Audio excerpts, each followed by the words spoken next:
नेपालको मौद्रिक नीति तय गरिराख्दाखेरि एउटा विषय चाहिँ हामीले खास गरी एक्सचेन्ज रेट पेक भएको कारणले अलिकति थप लिमिटेसन नेपालसँग छ, केन्द्रीय ब्याङ्कसँग छ, जसले गर्दा मौद्रिक नीतिको इन्फोर्समेन्टको लागि कार्यान्वयनलाई थप प्रभावकारी बनाउने सिलसिलामा चाहिँ हामीले यो financial sector policy through complement गर्ने गर्छौँ। फाइनेन्सियल सेक्टर पोलिसीमा चाहिँ खास गरी डाइरेक्टेड लेन्डिङ थ्रु आन्तरिक उत्पादनलाई कसरी बढाउने, जसमा हाम्रो एक्जिस्टिङ रेगुलेसन नै हेरियो भने जस्तो ऊर्जामा मिनिमम पनि 10% लगानी गर्नुपर्ने, कृषिमा 15% लगानी गर्नुपर्ने, साना तथा घरेलु उद्यमीहरूमा 15% लगानी गर्नुपर्ने, जसले गर्दा प्योरली इम्पोर्ट बेस्ड फाइनेन्सिङ मात्रै नभएर अनुत्पादक क्षेत्रमा मात्रै नभएर उत्पादक क्षेत्रमा, उत्पादनमूलक क्षेत्रमा चाहिँ फाइनेन्सियल सेक्टरको रिसोर्सेस परिचालन होस् भन्ने अभिप्रायले यस्ता खालका पोलिसिजहरू पनि मोनिटरी पोलिसी ल्याउँदाखेरि एट्याच भएर आउने हाम्रो प्र्याक्टिस छ। यो सबै ठाउँमा यो गरिँदैन, सबै केन्द्रीय ब्याङ्कले यसरी ल्याउँदैन। अघि ग्यावलजीले पनि भन्दै हुनुहुन्थ्यो पछाडि सर्कुलर मार्फत छुट्टै डाइरेक्टिभ मार्फत गर्दा पनि हुन्छ, नहुने होइन। तर हामी कहाँ प्र्याक्टिस चाहिँ मोनिटरी पोलिसी सँगसँगै ल्याउने प्र्याक्टिस छ। कतिपय अवस्थामा अगाडि पनि यहाँ सुनियो केही कुराहरू अलिकति लिबरलाइज गर्ने कुराहरू आइरहेको हुन्छ, जहिलेसुकै पनि यो प्रत्येक वर्ष आउँछन्।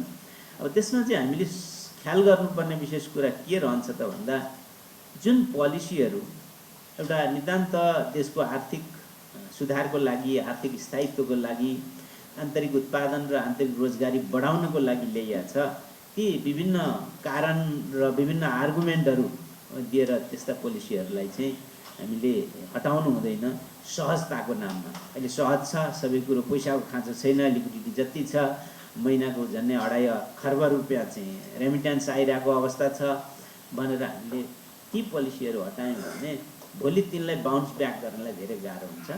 हामी यो स्पेसिफिक सुझावहरू राष्ट्र ब्याङ्कलाई दिने नै छौँ। यहाँ धेरै कुरा आएकै छ, धेरैजसो स्टेक होल्डर चाहिँ एक आपसमा अलिकति बाँच्छन् कुराहरू, त्यसैले राष्ट्र ब्याङ्कले अथवा पोलिसी मेकरले पोलिसी ल्याइराख्दाखेरि सबैको कुराहरू एकोमोडेट गर्न सक्दैन, अर्थतन्त्रलाई शिरमा राखेर लिने हो। यहीँ पनि अघि कुरा सुन्यौँ भनेदेखि ब्याङ्कर साथीहरूले प्रिमियम बेस रेट प्लस गरिदिनु पऱ्यो भनिराख्नु भएको छ, फ्री गरिदिनु पऱ्यो भनिराख्नु भएको छ।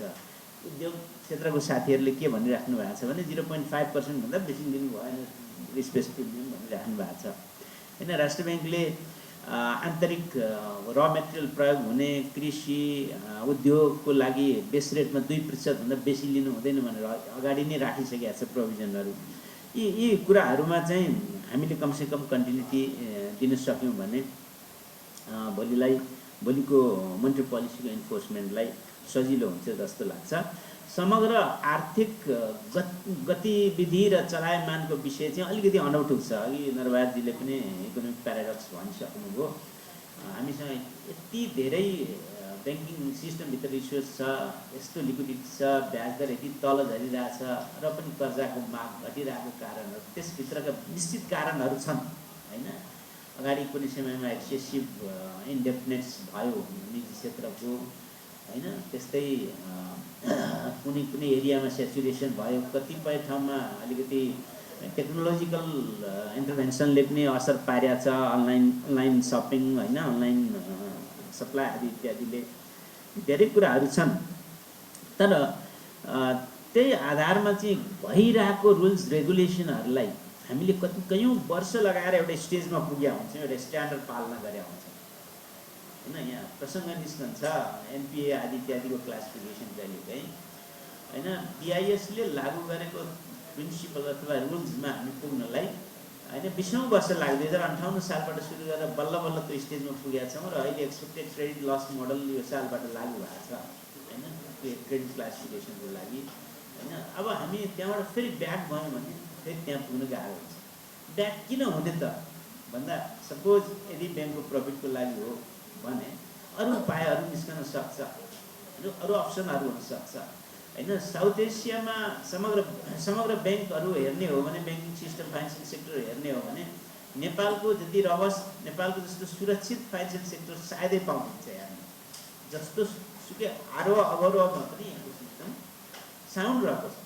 अब हामी सानोतिनो त्यो स्क्रु लुज गरेर त्यो सिस्टमलाई फेरि भल्नरेबल बनाउनुतिर लाग्नु भएन। जुन सिस्टम डह्रो छ त्यसलाई भल्नरेबल बनाउनुतिर पनि लाग्नु हुँदैन। हामी सेन्ट्रल ब्याङ्कर भएकोले अलिकति यसमा कन्जर्भेटिभ हुन सक्छौँ, त्यो स्वाभाविक पनि हो, हुनु पनि पर्छ। सबैजना त्यस्तै भइयो भने फेरि समस्या आउन सक्छ।